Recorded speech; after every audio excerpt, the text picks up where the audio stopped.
Hello and welcome back to ERU, where we round up the biggest results and talking points from across European football. I'm using a camera, so I should be in HD quality this morning. What a treat for you guys. But a bigger treat, a far bigger treat, is the presence of Michael McCubbin. McCubbs, how are you? Yeah, not too bad, Diggs. Not too bad. Had a nice weekend. Actually feel quite rested, actually, which is not the usual thing on a Monday. Yeah, I'm good, thanks. How are you? I'm good, thank you. I'm good. Sunderland were on Sky Sports I saw on Saturday. Only caught the first half because unfortunately I had a friend's birthday, although it was a fun birthday party. But yeah, Sunderland on Sky Sports main event felt like the glory days. I was very excited. But there's so much European football to get our teeth stuck into this week. So let's get straight into it. Let's kick off with our story of the week, which is Sergino Dest being linked with a move to Chelsea. What's going on with this one, McCubbs? Well, yeah, obviously Chelsea have had a bit of an injury crisis in terms of their wing-back positions, haven't they?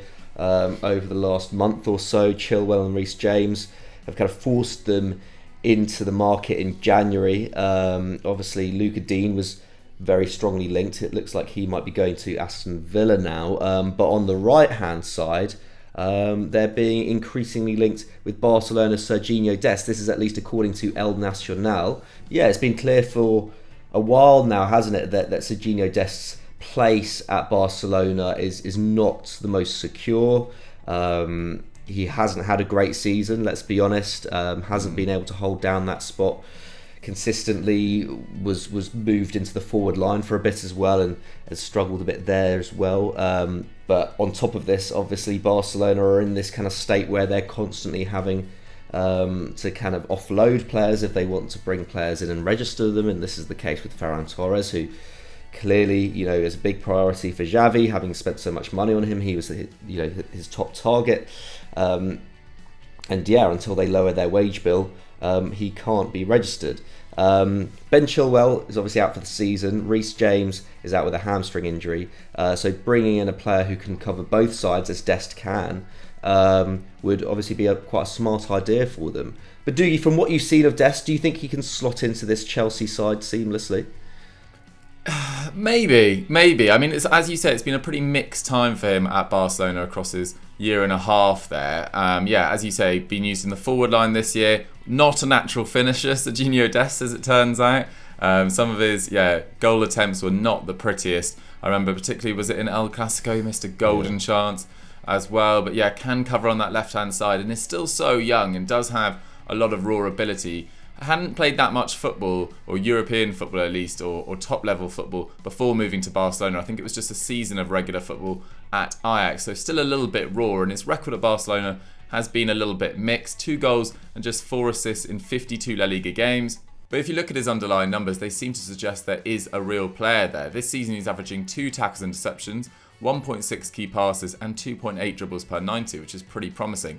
For context, Reece James, 2.4 tackles and interceptions, so slightly more, 2.5 key passes, obviously excellent with the ball at his feet, Reece James, but far fewer dribbles, almost half the dribbles with just 1.4 per 90. Dest also completes more progressive carries per 90, with 7.9 to James's 6.5, and averages more non-penalty expected goals and assists per 90, 0.29 to 0.27. So his underlying numbers would suggest he's performing at a really high level, but I don't think many Barcelona fans would be absolutely gutted if he did depart, even though they do have a little bit of a shortage of right backs, with Sergio Roberto mainly their main cover there. So it's a little bit confusing about why they let Dest go, but I think it's just a sign of the times, the sign of their financial situation, their desire to register Ferran Torres and continue to improve that squad. So he might just become a victim of circumstance, really. He's currently valued at just 20 million euros. And for a stopgap signing, I think he'd be pretty good actually for Chelsea. I don't really have too many issues with it. But yeah, as I say, Barcelona fans probably won't be too gutted to see him go. But yeah, McCubbs, it's pretty imperative that they sign Ferran Torres, or manage to register Ferran Torres, I should say, because there is this clause that Man City can buy him back, I think, if they can't.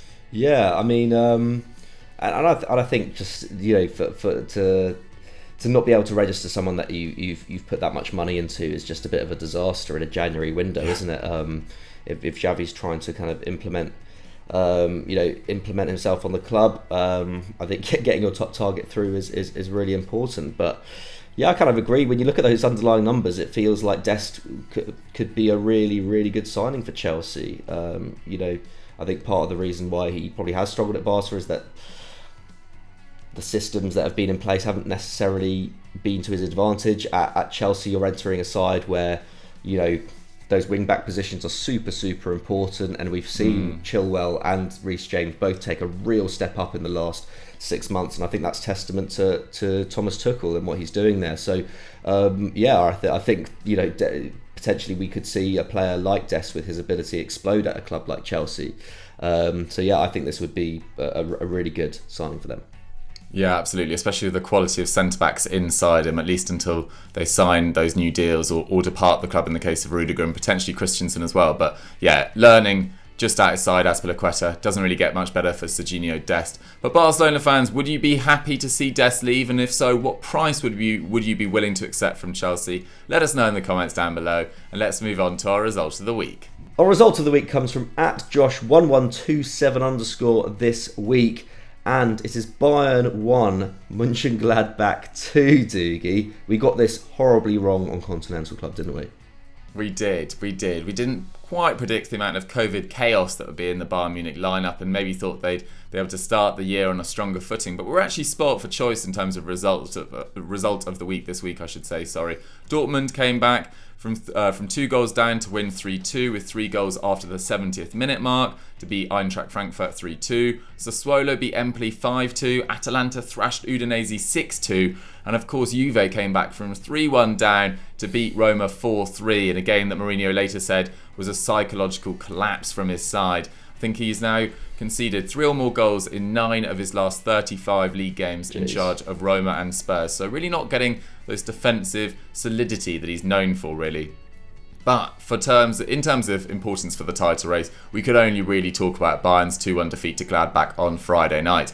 Now, they did have a dozen players out, Bayern that is, including 9 with COVID, which means Sabitzer had to play as a left-back, which he hasn't done for a number of years now. 19-year-old Malik Tillman started on the left wing, while Sven Ulreich was playing his first Bundesliga game since June 2020 in goal. Nagelsmann's men actually took the lead when Robert Lewandowski powered home his 20th league goal of the season with another excellent finish.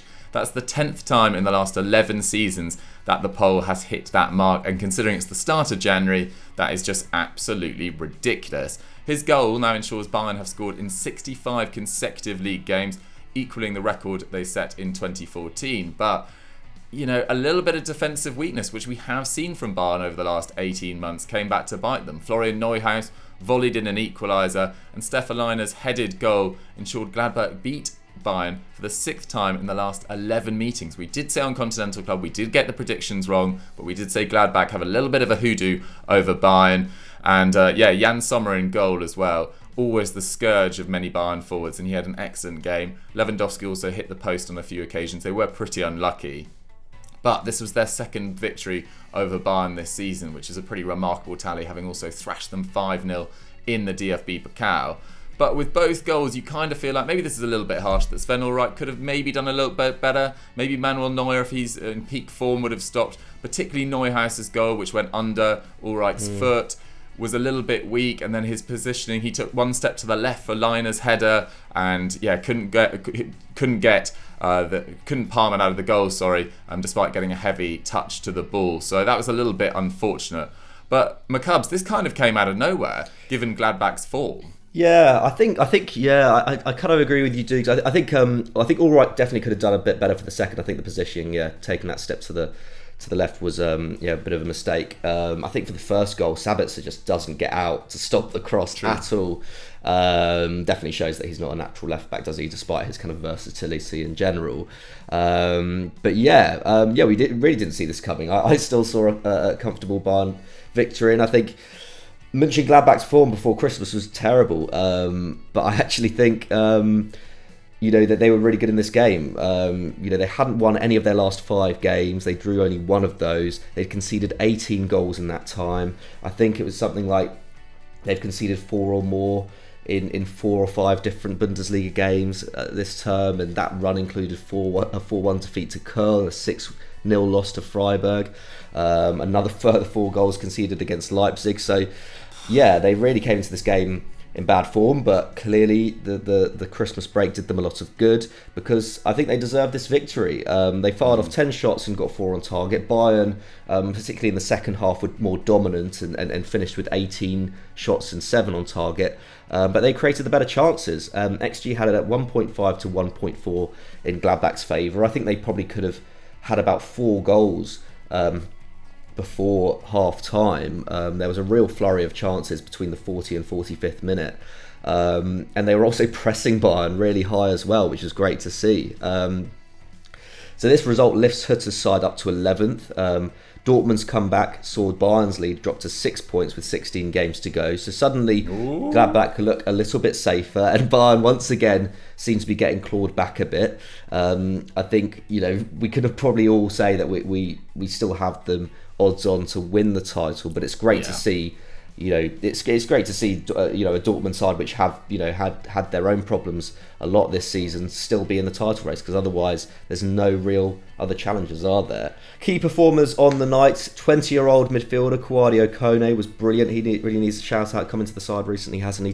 10 tackles and interceptions, 2 aerial duels won, 4 dribbles, 2 shots. Seems like a ready-made replacement for Sakaria.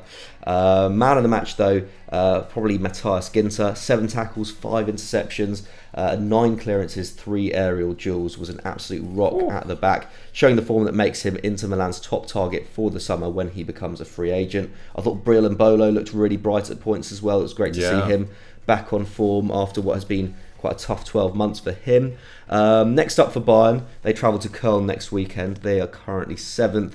Another challenge for Julian Nagelsmann's men. I'm sure he'll be hoping to have a better squad at his disposal for that.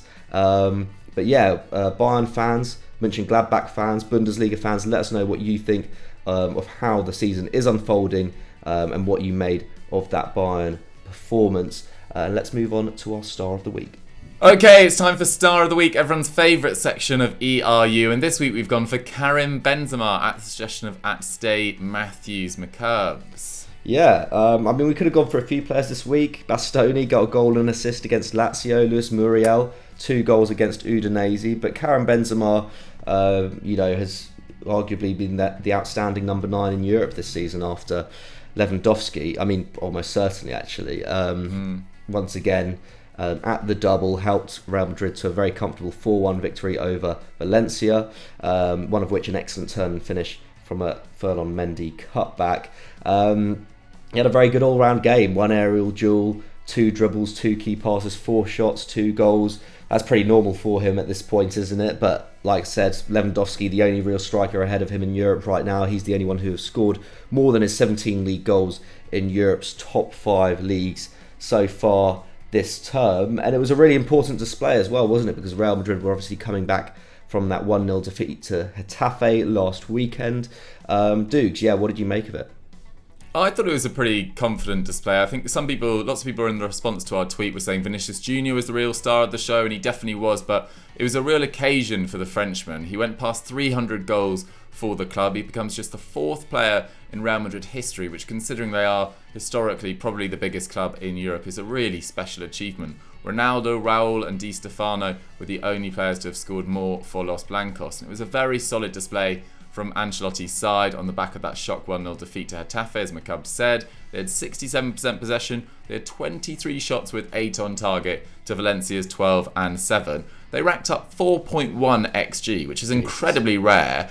Did concede 1.1, but that's the most XG, unsurprisingly, they have created in a La Liga game this season. I think it was the 3rd time they've created over 3, so they have really been excellent going forward this year. They are now, though, still 5 points clear of Sevilla, because Sevilla managed to beat Getafe, the side that beat Real Madrid the previous weekend, 1-0, thanks to a Rafa Mir fairly early goal in that game. Sevilla, though, get this, have opened up a 10-point gap to 3rd place Real Betis as well, who dropped points again this weekend, I believe. Atletico Madrid drew, Barcelona drew, so it's not a 2-horse title race. Well, I suppose it potentially is, because Sevilla do have a game in hand, but we can't really see Sevilla winning the title. But massive credit to Lopetegui for, creating such a side that have done 2 back-to-back brilliant seasons and must be on track for a points record for Sevilla. So full credit to them. But Macubs, can you see any shocks in the La Liga title race? I don't realise I was sort of speaking for you, saying that we think it's done, but maybe you don't. I don't know. I think a 5-point gap with a game in hand. I think. Or is that a game in hand on Betis, or is that a game in hand on? They've got a game in hand on Real Madrid. Okay, yeah, I think they do have a chance. I think Real Madrid have been really excellent this year, but they're not without their weaknesses. I think Sevilla have proven to be an incredibly consistent side under Lopetegui, and like you said, a points record potentially on the horizon. That would be beating the points record that they set last year. So the progress that has been made by Lopetegui is really tremendous, and I think when there's 5-6 points at play, I don't think you can write them off.